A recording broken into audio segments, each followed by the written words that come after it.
berbahagia dan kelompok saya untuk memperkenalkan diri. Perkenalkan, nama saya Vanessa Nurhajira Septina sebagai moderator. Saya Cindy Winata Putra sebagai pemateri 1. Saya Eka Nurmela sebagai pemateri 2. Saya Linda Berdia sebagai pemateri 3. Baik teman-teman, kita akan memasuki materi pertama yang akan disampaikan oleh saudara Cynthia. Kepada saudara Cynthia, Baik, terima kasih kepada moderator atas waktunya. Peristiwa setelah tanggal neraca PSAK 8 setelah adanya perubahan di standar akumulasi keuangan di tahun ini diubah menjadi peristiwa setelah tanggal laporan PSAK 2010. Pengertian dari peristiwa setelah periode pelaporan adalah peristiwa baik yang menguntungkan atau favorable atau tidak menguntungkan favorable. Peristiwa ini terjadi antara akhir periode pelaporan dan tanggal laporan keuangan diotorisasi untuk terbit. Dua jenis peristiwa dapat diidentifikasikan. Yang pertama, peristiwa yang memberikan bukti atas adanya kondisi pada akhir periode pelaporan atau peristiwa setelah periode pelaporan yang memerlukan penyesuaian. Dan yang kedua, peristiwa yang mengindikasikan timbulnya kondisi setelah periode pelaporan atau peristiwa setelah periode pelaporan yang tidak memerlukan penyesuaian. Lanjutannya yaitu tanggal laporan keuangan diotorisasi untuk terbit adalah tanggal ketika laporan keuangan sudah final, yang berarti tidak ada lagi koreksi atau penyesuaian. Untuk laporan keuangan auditan, tanggal ini adalah tanggal laporan auditor, sementara untuk laporan keuangan yang tidak diaudit, tanggal ini adalah tanggal ketika laporan keuangan selesai disusun oleh manajemen. Dan untuk materi selanjutnya yang saya jelaskan itu tujuan dari PSAK setelah periode pelaporan PSAK 2010 ini yaitu menentukan waktu entitas menyesuaikan laporan keuangannya untuk peristiwa setelah periode pelaporan. Dan tujuan yang kedua, menentukan pengungkapan yang dibuat entitas tentang laporan keuangan diotorisasi untuk terbit dan peristiwa setelah periode pelaporan. Ruang lingkupnya yaitu diterapkan dalam akuntansi pengungkapan atas peristiwa setelah periode pelaporan tersebut. Sekian dan terima kasih, saya berikan kepada pemateri dulu. Selanjutnya,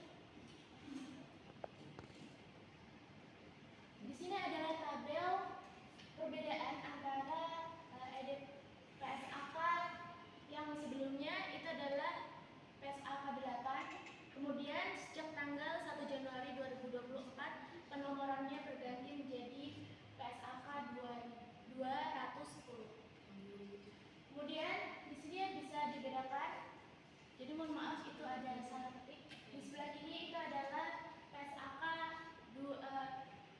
8. Kemudian yang di sampingnya itu adalah PSAK 210. Jadi peristiwa setelah periode pelaporan dan di PSAK 210 itu menjadi sub pembahasannya itu berganti nama menjadi peristiwa setelah tanggal neraca. Kemudian tanggal pelaporan keuangan diotorisasi untuk terbit itu untuk PSAK 8. Kemudian untuk PSAK 210 sendiri menjadi tanggal penyelesaian laporan keuangan. Kemudian di deklarasi dividen pada pemegang instrumen ekuitas untuk menjadi deklarasi dividen kepada pemegang saham. Selanjutnya, kemudian di sini ada contoh kasusnya. Untuk yang pertama, manajemen menyelesaikan laporan keuangan sebelum diaudit tanggal 17 Januari 2000X. Laporan tersebut diserahkan kepada auditor eksternal pada tanggal 20 Januari 2000X. Masih pada tahun yang sama, namun tanggalnya yang berbeda ya. Jadi untuk pelaporannya yang diserahkan di auditor eksternal itu tanggal 20 Januari. Proses audit dilaksanakan dari 20 Januari sampai dengan 20 Maret 2000X di tahun yang sama. Dalam periode audit tersebut, manajemen dan auditor membuat beberapa jurnal penyesuaian. Jadi ini adalah contoh kasus bagi yang memerlukan adjustment event. Kemudian dalam periode audit tersebut, manajemen dan auditor membuat beberapa penyesuaian yang telah tercermin dalam laporan keuangan final. Laporan auditor bertanggal 20 Maret 2000X dan tanggal ini juga dipakai manajemen sebagai tanggal penyelesaian laporan keuangan. Laporan keuangan dibahas dalam RUPS pada tanggal 15 April 2000X pada tahun yang sama, dan RUPS membebaskan manajemen dari tanggung jawab kepengurusan untuk periode pelaporan keuangan pada tanggal tersebut. Pada tanggal 20 Mei 2000X, perusahaan menerbitkan laporan tahunan yang di dalamnya terdapat laporan keuangan yang sudah diaudit tersebut. Dalam contoh di atas, tanggal penyelesaian laporan keuangan adalah tanggal 20 Maret. Seluruh peristiwa sejak tanggal neraca sampai tanggal ini berpengaruh terhadap laporan keuangan dilaporkan dalam laporan keuangan. Selanjutnya, kasus kedua. Pada tanggal 28 Februari 2000 selanjutnya, direksi perusahaan menyelesaikan laporan keuangan untuk tahun yang berakhir 31 Desember 2000 sebelumnya. Pada tanggal 5 Maret itu direksi bersama dengan Dewan Komisaris membahas laporan keuangan tersebut dalam rapat pengurus. Di dalam rapat tersebut diputuskan untuk merevisi laporan keuangan. Revisi dilakukan oleh direksi dan selesai tanggal 12 Maret 2000 yang pada selanjutnya tersebut. Pada tanggal 18 Maret keuangan tersebut rapat pengurus yang dihadiri oleh direksi dan komisaris menyetujui laporan keuangan tersebut. Pada tanggal 20 Maret perusahaan menyerahkan laporan keuangan tersebut kepada sebuah bank untuk melengkapi surat pengajuan kredit. Laporan keuangan dibahas dalam RUPS pada tanggal 15 April dan RUPS membebaskan manajemen dari tanggung jawab kepengurusan untuk periode pelaporan keuangan pada tanggal tersebut. Dalam contoh kedua ini, atas tanggal penyelesaian laporan keuangan itu adalah tanggal 12 Maret.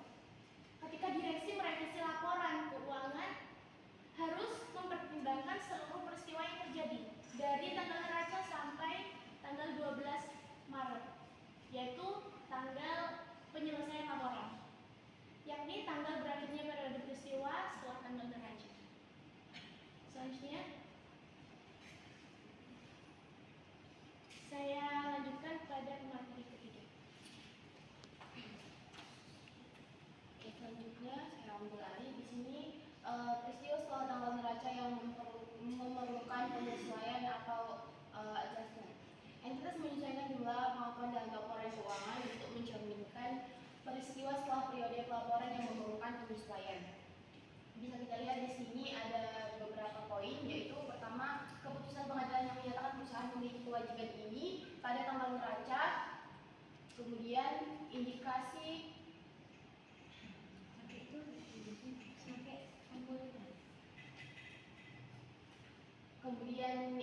penurunan nilai suatu aset pada tanggal neraca atau penyesuaian jumlah rugi penurunan nilai yang telah diakui, misal pelanggan bangkrut atau harga jual persediaan. Kemudian selanjutnya adalah harga perolehannya aset atau hasil penjualan aset, bagi laba atau bonus, dan yang terakhir adalah kecurangan atau kesalahan. Kemudian peristiwa setelah tanggal neraca yang tidak memerlukan penyesuaian atau non-adjustment. Entitas tidak menyesuaikan jumlah pengakuan dalam laporan keuangannya untuk mencerminkan peristiwa setelah periode pelaporan yang tidak memerlukan penyesuaian. Di mana di sini ada 5 poin. Yang pertama adalah penurunan nilai pasar suatu investasi setelah tanggal neraca, kemudian dilanjutkan penggabungan usaha yang signifikan setelah tanggal neraca, terus dilanjutkan dengan pengumuman penghentian operasi, kemudian pembelian dan pelepasan aset yang signifikan, pengambil alihan aset oleh pemerintah, dan yang terakhir adalah kerusakan aset akibat kebakaran setelah tanggal neraca. Kemudian adalah dividen dan kelangsungan usaha. Dividen di sini ada 2 poin. Yang pertama adalah pengumuman dividen setelah tanggal neraca tidak diakui sebagai kewajiban pada tanggal neraca, tetapi diungkapkan. Kemudian selanjutnya adalah apakah praktik entitas membayar dividen di masa lalu merupakan kewajiban konstruktif? Jawabannya adalah tidak.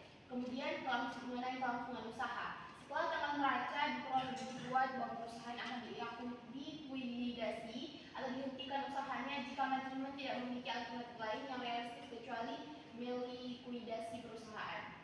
Kemudian Perusahaan fundamental dasar akuntansi yang digunakan atau bukan perubahan pengukuran berdasarkan dasar akuntansi yang lama. Mungkin sekian dari saya, dilanjutkan saya kembalikan kepada moderator. Terakhir adalah beberapa isu. Pertama, penilaian persediaan setelah tanggal neraca. Di sini terdapat 2 poin, yaitu harga jual persediaan setelah tanggal neraca merupakan indikasi nilai realisasi neto pada tanggal neraca. Kemudian penyebab penurunan harga, membandingnya barang impor, meningkatnya persaingan dan munculnya produk baru. Kemudian yang kedua adalah insolvency debitor, di mana di sini umumnya merupakan adjusting event atau penyesuaian. Kemudian penyebab terjadi setelah tanggal neraca non adjusting event, tidak memiliki tulisannya. Kemudian saya kembalikan kepada moderator. Terima kasih kepada pemateri 1, 2, dan 3 yang telah memaparkan materi dari kelompok 1. Sebelum memasuki kesimpulan, kami membuka sesi tanya jawab kepada kelompok 5. Bagi kelompok 5, dipersilakan. Saya dari kelompok 5 izin bertanya, jika suatu perusahaan mengalami perubahan signifikan dalam kondisi ekonomi setelah tanggal pelaporan, atau misalnya krisis ekonomi akan perubahan signifikan atau perubahan regulasi, bagaimana seharusnya hal ini diungkapkan dalam laporan keuangan? Terima kasih. Nah, kan saya jurnalis dari kelompok 5. Yang ingin saya tanyakan singkat saja lah.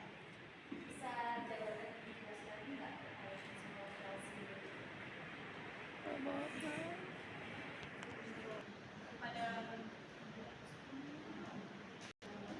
Kepada saudara Jeni, jawabannya akan dipaparkan oleh pemateri 3. Mungkin pertanyaannya saya ulang. Tadi pertanyaannya itu adalah jika suatu perusahaan mengalami perubahan signifikan pada perubahan tanggal neraca, bagaimana hal ini dalam laporan keuangannya? Izin menjawab, suatu perusahaan jika mengalami perubahan signifikan setelah tanggal neraca, tetapi sebelum laporan keuangan diterbitkan, hal ini harus dipertimbangkan dalam laporan keuangan sesuai dengan standar akuntansi yang berlaku. Misalnya PSAK di Indonesia atau IFRS secara internasional. Perubahan ini dapat dibagi menjadi 2 kategori utama. Yang pertama adalah peristiwa yang menyesuaikan atau tadi sudah dijelaskan adjusting event. Kemudian di sini ada beberapa poin yang perlu diperhatikan. Yang pertama adalah peristiwa yang memberikan bukti lebih lanjut tentang kondisi yang sudah ada pada tanggal neraca. Terus yang kedua adalah akun-akun dalam laporan keuangan harus disesuaikan untuk mencerminkan informasi baru. Contohnya adalah tadi juga sudah dicantumkan ada kebangkrutan pelanggan utama yang mengindikasikan utang usaha telah mengalami penurunan nilai. Penyelesaian sengketa hukum yang memberikan bukti lebih lanjut tentang kewajiban yang sudah ada. Kemudian yang kedua, peristiwa yang tidak menyesuaikan non adjusting event. Di sini ada 2 poin. Yang pertama adalah peristiwa yang mencerminkan kondisi yang terjadi setelah tanggal neraca dan tidak memerlukan penyesuaian dalam laporan keuangan tetapi harus diungkapkan jika material. Sebagai contoh adalah bencana alam yang menyebabkan kerusakan aset setelah tanggal neraca. Mungkin sudah kami cantumkan juga ada tadi kebakaran yang terjadi pada aset. Kemudian akuisisi atau merger besar yang terjadi setelah tanggal neraca. Perubahan dari susunan perusahaan mungkin di sini mengenai akuisisi. Terus jika peristiwa setelah tanggal neraca sangat signifikan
sudah ada sebelumnya. Yang kedua, jika insolvensi terjadi karena peristiwa setelah tanggal neraca atau peristiwa yang tidak menyesuaikan, pemberlakuannya yaitu tidak ada penyesuaian dalam laporan keuangan, tetapi perusahaan harus melengkapkan peristiwa tersebut dalam catatan atas laporan keuangan, terutama jika dampaknya material.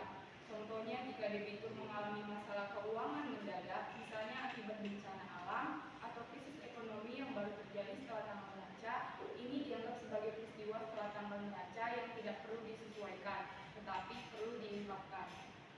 Jika inflasi debitur berdampak besar terhadap kelangsungan usaha perusahaan atau going concern, perusahaan harus menilai kembali apakah laporan keuangan masih bisa disusun dengan asumsi keberlangsungan usaha atau perlu disusun kembali dengan basis likuiditas. Sekian dan terima kasih. Saya kembalikan ke moderator. Bagaimana saudara?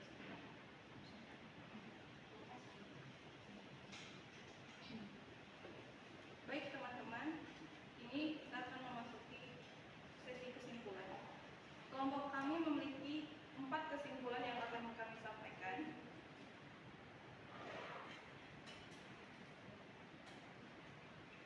Kesimpulan pertama, yaitu peristiwa setelah periode pelaporan adalah peristiwa yang terjadi antara akhir periode pelaporan dan tanggal laporan keuangan biotosisasi untuk terbit. Kesimpulan kedua, peristiwa setelah periode pelaporan yang memerlukan penyesuaian adalah peristiwa yang memberikan bukti atas adanya kondisi akhir periode pelaporan. Kesimpulan ketiga, peristiwa setelah periode pelaporan yang tidak memerlukan penyesuaian adalah peristiwa yang mengindikasikan bukti atas adanya kondisi setelah periode pelaporan. Kesimpulan terakhir, tanggal laporan keuangan diotorisasi